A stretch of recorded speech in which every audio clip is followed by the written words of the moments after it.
नमस्कार दोस्तों, मैं अर्जुन आपका स्वागत करता हूं A to Z सब्जेक्ट वाला के यूट्यूब चैनल में। दोस्तों आज मैं आपके लिए लेकर आया हूं संविधान के टॉप 100 प्रश्न, जो वेरी मोस्ट इम्पोर्टेंट क्वेश्चन है सभी परीक्षाओं के लिए। सभी परीक्षाओं में बार बार रिपीट किए क्वेश्चन है।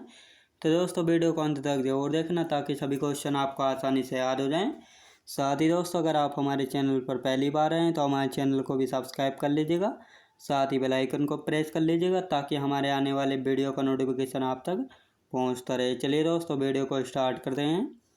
24 मार्च 1946 को कैबिनेट मिशन दिल्ली आया। इस मिशन के सदस्य कौन कौन थे?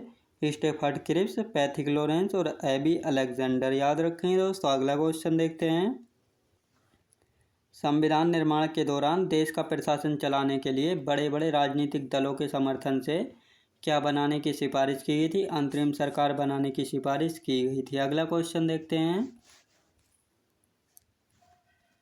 कैबिनेट मिशन ने भारत के लिए 389 सदस्यों वाली संविधान सभा की सिफारिश की थी, परंतु बाद में यह संख्या घटाकर कितनी कर दी गई थी दोस्तों? 385 सदस्य जो है कर दी गई थी।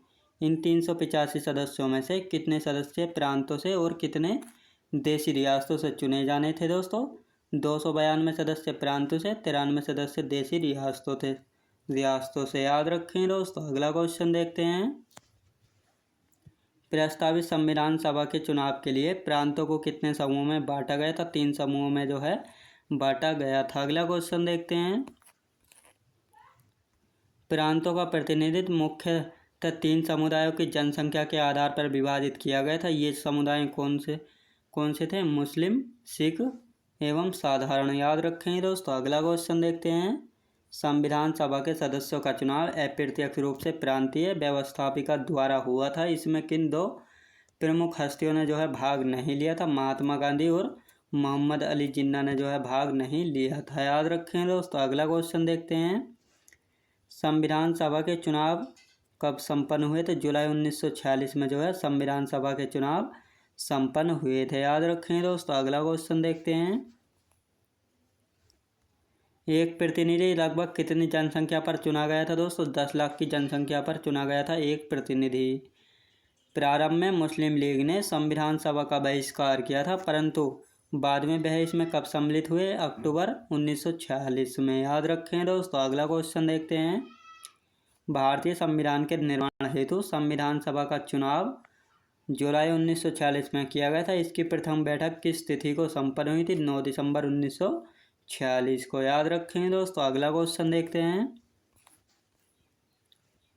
भारत के किन रियासतों ने अधिमिलन पत्र पर हस्ताक्षर करने से इनकार कर दिया था? कश्मीर, हैदराबाद एवं जूनागढ़ रियासतों ने। याद रखें दोस्तों। अगला क्वेश्चन देखते हैं। संविधान सभा की प्रथम बैठक की अध्यक्षता किसने की थी? डॉक्टर सच्चिदानंद सिन्हा ने की थी संविधान सभा की प्रथम बैठक की अध्यक्षता। याद रखें दोस्तों। अगला क्वेश्चन देखते हैं। 11 दिसंबर 1946 में किसे संविधान सभा का स्थायी अध्यक्ष बनाया गया था? डॉक्टर राजेंद्र प्रसाद को। याद रखें दोस्तों। अगला क्वेश्चन देखते हैं। 11 दिसंबर 1946 को ही संविधान सभा द्वारा उपाध्यक्ष एवं संवैधानिक सलाहकार पद पर किसको चुना गया था? क्रम से एच सी मुखर्जी एवं सर B.N. राय। याद रखें दोस्तों। अगला क्वेश्चन देखते हैं। B.N. राव एवं कृष्णा स्वामी अय्यर जवाहरलाल नेहरू के सलाहकार थे। B.P. मेनन एवं K.M. मुंशी किसके सलाहकार थे? सरदार पटेल के। याद रखें दोस्तों। सरदार पटेल के। अगला क्वेश्चन देखते हैं। संविधान सभा की कार्यवाही 13 दिसंबर 1946 को किसके द्वारा पेश किए गए उद्देश्य प्रस्ताव के साथ प्रारंभ हुई थी? जवाहरलाल नेहरू के द्वारा पेश किए गए उद्देश्य प्रस्ताव के। याद रखेंगे दोस्तों। अगला क्वेश्चन देखते हैं।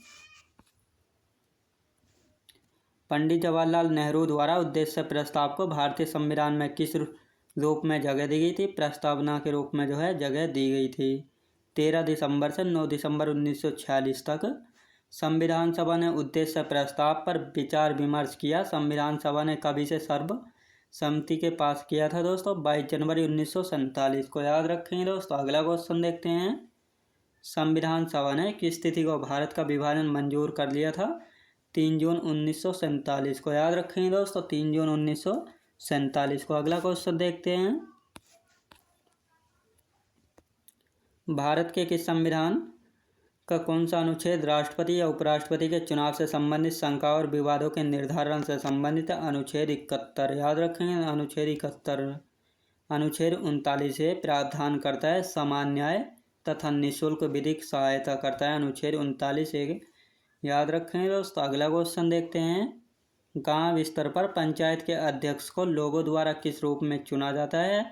अप्रत्यक्ष रूप से जो है चुना जाए। याद रखेंगे दोस्तों। अगला क्वेश्चन देखते हैं। मंत्री परिषद के साथ मुख्यमंत्री इनके मुखिया के रूप में राज्यपाल को सहायता एवं सलाह देने का संविधान के किस अनुच्छेद में प्रावधान? अनुच्छेद 163 में यह प्रावधान है। विपक्षी दल के नेता को सदन में विपक्ष के नेता के रूप में मान्यता प्राप्त करने के लिए कितनी सीटों की आवश्यकता होती है दोस्तों? सदन की कुल सदस्य संख्या का 10वां भाग। याद रखें दोस्तों। अगला क्वेश्चन देखते हैं। भारतीय संविधान की 8वीं अनुसूची में कितनी भारतीय भाषाएं हैं दोस्तों? 22 भारतीय भाषाएं हैं। भारत के संविधान का अनुच्छेद 157 किससे संबंधित है? राज्यपाल के रूप में नियुक्ति के लिए योग्यता से जो है संबंधित है। प्रथम संविधान संशोधन अधिनियम 1951 में कौन सी अनुसूची जोड़ी गई थी? 9वीं अनुसूची को जोड़ा गया था प्रथम संविधान संशोधन अधिनियम के तहत, जो कि 1951 में जो है किया गया था। अगला क्वेश्चन देखते हैं। भारत के संविधान में 10वीं अनुसूची को 52वें संशोधन अधिनियम के एक भाग के रूप में कब जोड़ा गया था? 1985 में जो है जोड़ा गया था। राज्यपाल एवं मंत्रिपरिषद के बीच संवाद के प्रमुख तंत्र के रूप में मुख्यमंत्री के कर्तव्य का उल्लेख किस अनुच्छेद में किया गया है दोस्तों? अनुच्छेद 167 में। याद रखेंगे दोस्तों। अगला क्वेश्चन देखते हैं। कौन सा अधिकारी भारत सरकार को विधि संबंधी विषयों पर सलाह देता है? भारत का न्यायवादी जो है भारत सरकार को विधि संबंधी विषयों पर जो है सलाह देता है। याद रखेंगे दोस्तों। अगला क्वेश्चन देखते हैं। पंचायतों की शक्ति, प्राधिकार तथा उत्तरदायित्व का प्रावधान किस अनुच्छेद में किया गया? अनुच्छेद 243 के 6 में। भारत में पहली बार प्राक्कलन समिति का गठन किस वर्ष में किया गया था? 1950 में जो है किया गया था। भारतीय संविधान के किस भाग में कल्याणकारी राज्य का विचार है दोस्तों? राज्य के नीति निर्देशक तत्व में। याद रखेंगे। अगला क्वेश्चन देखते हैं। किसका गठन भारतीय संविधान के अनुच्छेद 280 के तहत किया गया था? वित्त आयोग के तहत। याद रखें दोस्तों। वित्त आयोग के तहत। किसी राज्य के राज्यपाल के सभी कार्यकारी कार्यों को किसके नाम से किया जाना अभिव्यक्त किया जाएगा? राज्यपाल के नाम से। याद रखें दोस्तों। राज्यपाल के नाम से। किस अनुच्छेद के तहत संपत्ति के अधिकार को कानूनी अधिकार के रूप में जो है स्थानांतरित कर दिया गया है? अनुच्छेद 301 के तहत। याद रखें दोस्तों। अगला क्वेश्चन देखते हैं। अगस्त 2022 में वेंकैया नायडू के बाद किसको भारत का उपराष्ट्रपति जो है नियुक्त किया गया था? जगदीप धनखड़ को। याद रखेंगे। जगदीप धनखड़ को। भारत के राष्ट्रपति का चुनाव किसके द्वारा किया जाता है? संसद के दोनों सदनों के निर्वाचित सदस्यों और राज्य विधानसभाओं के सदस्यों द्वारा जो है राष्ट्रपति का चुनाव किया जाता है। भारतीय संविधान के मूल लेख में कितने अनुच्छेद थे? 395 अनुच्छेद थे भारतीय संविधान के मूल लेख में। याद रखेंगे दोस्तों। अगला क्वेश्चन देखते हैं। आपातकाल के दौरान किन मौलिक अधिकारों को निलंबित नहीं किया जा सकता? अनुच्छेद 20-21 के तहत। याद रखेंगे दोस्तों। अगला क्वेश्चन देखते हैं। भारतीय संविधान का कौन सा अनुच्छेद प्राण और दैहिक स्वतंत्रता का संरक्षण से संबंधित? अनुच्छेद 21। भारतीय संविधान में स्पर्शता का निषेध का प्रावधान जो है किस अनुच्छेद में शामिल है दोस्तों? अनुच्छेद 17 में शामिल है स्पर्शता का निषेध का प्रावधान। याद रखेंगे दोस्तों। अगला क्वेश्चन देखते हैं। भारत के संविधान का कौन सा अनुच्छेद चुनावों के अधीक्षण, निर्देशन और नियंत्रण के बारे में बताता है? अनुच्छेद 324 के तहत। याद रखेंगे दोस्तों। अनुच्छेद 324 के तहत। अगला क्वेश्चन देखते हैं।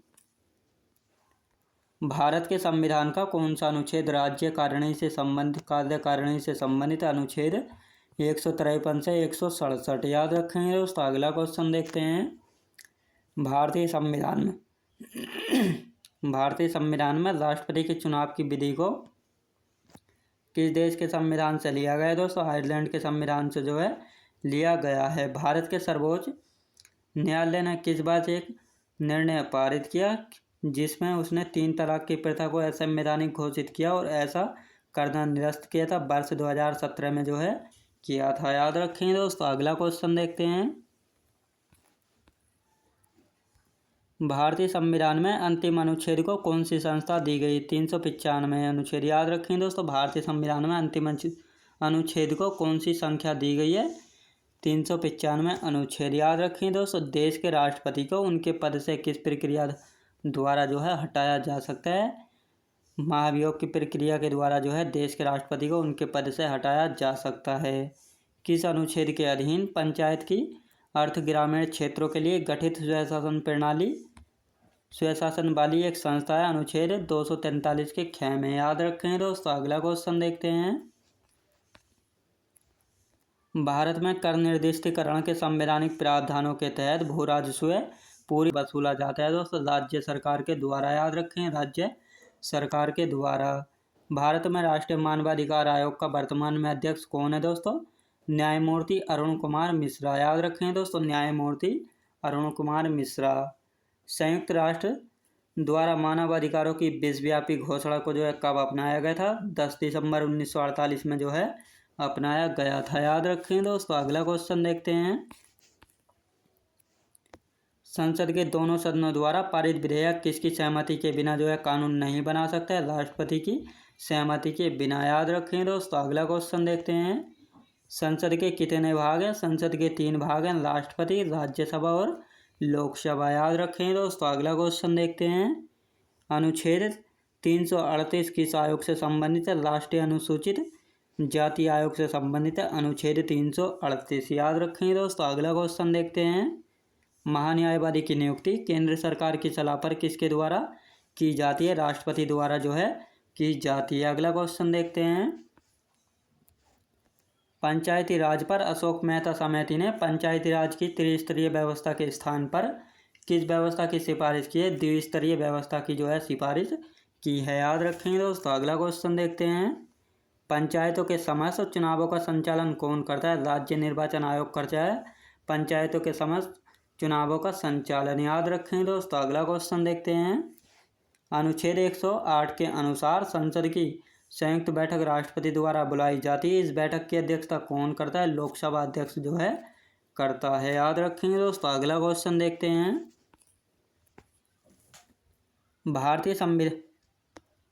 भारतीय संविधान ने प्रारंभ में किस अवधि के लिए जो है सभी सरकारी उद्देश्यों हेतु अंग्रेजी भाषा के उपयोग के लिए अनुमति प्रदान की थी? 15 वर्ष की अवधि के लिए, याद रखें दोस्तों। अगला क्वेश्चन देखते हैं। लोकसभा की प्रथम महिला स्पीकर कौन थी? मीरा कुमार थी लोकसभा की प्रथम महिला स्पीकर, याद रखें दोस्तों। अगला क्वेश्चन देखते हैं। कौन सा प्रावधान नीति निर्देशक तत्वों तथा मौलिक कर्तव्य दोनों का एक भाग है दोस्तों? पर्यावरण का संरक्षण, याद रखें दोस्तों, पर्यावरण का संरक्षण। अगला क्वेश्चन देखते हैं। सर्वोच्च न्यायालय के एक न्यायाधीश का त्यागपत्र जो है किसको संबोधित होता है? राष्ट्रपति को, याद रखें दोस्तों, राष्ट्रपति को। भारतीय संविधान का कौन सा अनुच्छेद जबरन श्रम को प्रतिबंधित करता है और शोषण को रोकता है? अनुच्छेद 23 जो है जबरन श्रम को प्रतिबंधित करता है और शोषण को जो है रोकता है। अनिवार्य रक्षा सेवा विधेयक 2021 को राष्ट्रपति की मंजूरी किस महीने में प्राप्त हुई थी? अगस्त 2021 में, याद रखें दोस्तों। अगला क्वेश्चन देखते हैं। अंगीकृत किए जाने के समय भारतीय संविधान सबसे लंबा संविधान था जिसमें मूलतः कितने अनुच्छेद थे? कुल 300 अनुच्छेद थे। भारतीय संविधान की 8वीं अनुसूची में कितनी भारतीय भाषाओं को जो है शामिल किया गया है? कुल 22 भाषाओं को जो है शामिल किया गया 8वीं अनुसूची में। केंद्र एवं राज्य सरकारों तथा केंद्र शासित प्रदेशों के वित्तीय समव्यवहारों की लेखा परीक्षा आयोजित करने का संवैधानिक अधिकार किसके पास होता है दोस्तों? नियंत्रक एवं महालेखा परीक्षक के पास जो है होता है, याद रखें दोस्तों। अगला क्वेश्चन देखते हैं। भारत के नियंत्रक व महालेखा परीक्षक के ऑडिट रिपोर्ट का परीक्षण कौन सी संसदीय समिति करती है? लोक लेखा समिति जो है करती है, याद रखें दोस्तों, लोक लेखा समिति। मार्च 2022 में असम मेघालय सीमा विवाद को हल करने हेतु समझौते पर किसने हस्ताक्षर किए थे? असम और मेघालय के मुख्यमंत्री ने, याद रखेंगे दोस्तों। अगला क्वेश्चन देखते हैं। किस संविधान संशोधन अधिनियम को भारत के स्थानीय शासन के इतिहास के एक आधार स्तंभ के रूप में माना जाता है दोस्तों 73वां संविधान संशोधन अधिनियम के तहत। याद रखें दोस्तों। अगला क्वेश्चन देखते हैं। संसद और राज्य विधानमंडलों द्वारा बनाई जाने वाली विधियों की विषय सूची का उल्लेख किस अनुसूची में किया गया है? 7वीं अनुसूची में। याद रखें दोस्तों 7वीं अनुसूची में। किस संविधान संशोधन अधिनियम के द्वारा दिल्ली को राष्ट्रीय राजधानी क्षेत्र बनाया गया था? 69वां संविधान संशोधन अधिनियम को जो है बनाया गया था। उत्तर प्रदेश दिवस किस तिथि को मनाया जाता है? 24 जनवरी को मनाया जाता है उत्तर प्रदेश तिथि। याद रखेंगे दोस्तों। अगला क्वेश्चन देखते हैं। संविधान की मूल संरचना की अवधारणा सर्वोच्च न्यायालय द्वारा किस बाद में प्रतिपादित की गई थी दोस्तों? केशवानंद भारती बनाम केरल राज्य। याद रखें दोस्तों। अगला क्वेश्चन देखते हैं। शिक्षा का अधिकार मौलिक अधिकारों में किस अधिनियम द्वारा जो है सम्मिलित किया गया दोस्तों? 86वें संविधान संशोधन अधिनियम 2002 के द्वारा। 2 या 2 से अधिक राज्यों के लिए एक संयुक्त लोक लेखा आयोग किसके द्वारा बनाया जा सकता है दोस्तों? संबंधित राज्यों के निवेदन पर संसद द्वारा जो है बनाया जा सकता है। याद रखें दोस्तों। अगला क्वेश्चन देखते हैं। प्रथम अंतरिम राष्ट्रीय सरकार की घोषणा कब की गई थी? 24 अगस्त 1946 में जो है की गई थी। याद रखें दोस्तों। अगला क्वेश्चन देखते हैं। किस समिति की रिपोर्ट के अनुसरण में न्यायालय की अवमानना अधिनियम 1971 पारित किया गया था? HN सान्याल समिति के द्वारा। याद रखेंगे दोस्तों। अगला क्वेश्चन देखते हैं। भारतीय संविधान के अनुसार लोकसभा के सदस्यों की अधिकतम संख्या क्या है? 552। याद रखें दोस्तों 552। बिहार में कानून द्वारा गोवध किस वर्ष में प्रतिबंधित किया गया था दोस्तों? वर्ष 1955 में जो है किया गया था। अगला क्वेश्चन देखते हैं। बिहार का प्रथम गैर कांग्रेसी मुख्यमंत्री कौन था दोस्तों? बिहार का प्रथम गैर कांग्रेसी मुख्यमंत्री कौन था? महामाया प्रसाद सिन्हा थे बिहार के प्रथम गैर कांग्रेसी मुख्यमंत्री। जेल कानून और व्यवस्था तथा पुलिस भारतीय संविधान की किस सूची में जो है सम्मिलित है? राज्य सूची में ये सभी सम्मिलित हैं। लिखित संविधानों और संविधान की सर्वोच्चता शक्तियों का वितरण तथा अर्धसंघीय संरचना किस देश के संविधान की विशेषताएं? भारत देश के संविधान की जो है विशेषताएं हैं। याद रखें दोस्तों। अगला क्वेश्चन देखते हैं। भारतीय संविधान का कौन सा अनुच्छेद राज्य सरकारों को ग्राम पंचायतों के आयोजन के लिए निर्देशित करता है? अनुच्छेद 40। याद रखें दोस्तों। अनुच्छेद 40। त्रिस्तरीय पंचायती राज व्यवस्था का विचार किसने रखा था? बलवंत राय मेहता समिति ने जो है रखा था। भारतीय संविधान का कौन सा प्रावधान भारतीय नागरिकों को आर्थिक न्याय प्रदान करता है दोस्तों? राज्य नीति निर्देशक सिद्धांत। याद रखेंगे दोस्तों। अगला क्वेश्चन देखते हैं। राज्यसभा के चुने हुए सदस्यों का कार्यकाल कितने वर्षों का होता है? 6 वर्षों का होता है राज्यसभा के सदस्यों का कार्यकाल। भारत के राष्ट्रीय चिन्ह को किस दिन अपनाया गया था? 26 जनवरी 1950 में भारत के राष्ट्रीय चिन्ह को जो है अपनाया गया था। भारतीय संविधान में किस संशोधन द्वारा अनुच्छेद 51 के तहत एक नया मौलिक कर्तव्य जोड़ा गया था? 86वें संविधान संशोधन अधिनियम 2002 के द्वारा। याद रखेंगे दोस्तों। अगला क्वेश्चन देखते हैं। किस संविधान संशोधन अधिनियम द्वारा संविधान में अनुच्छेद 51 जोड़ा गया था? 42वां संविधान संशोधन अधिनियम 1976 के द्वारा। याद रखेंगे दोस्तों। अगला क्वेश्चन देखते हैं।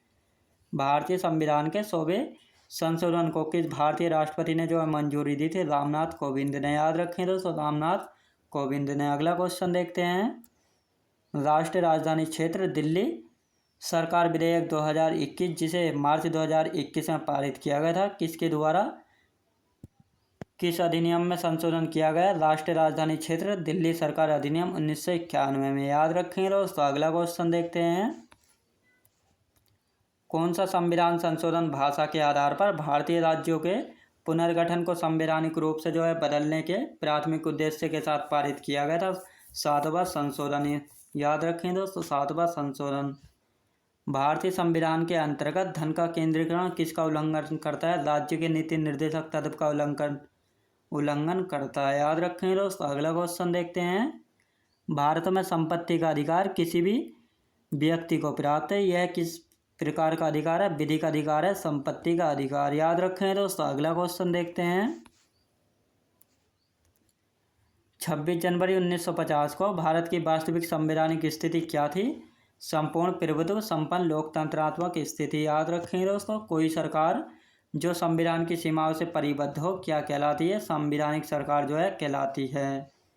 वर्ष 1954 में प्रारंभ किए गए पद्म पुरस्कारों को अब तक कितनी बार जो है निलंबित किया गया है? दोस्तों केवल 2 बार निलंबित किया गया है। याद रखें दोस्तों मैं उम्मीद करता हूँ आपको वीडियो क्वालिटी, कंटेंट वगैरह सभी कुछ आपको पसंद आया होगा। पसंद आया हो तो लाइक शेयर और सब्सक्राइब करना बिल्कुल भी ना भूलें। साथ ही दोस्तों अगर आप हमारे चैनल पर पहली बार आएँ तो हमारे चैनल को भी सब्सक्राइब कर लीजिएगा, साथ ही बेल आइकन को प्रेस कर लीजिएगा ताकि हमारे आने वाले वीडियो का नोटिफिकेशन आप तक पहुँचता रहे। चलिए दोस्तों मिलते हैं नेक्स्ट वीडियोज़ में।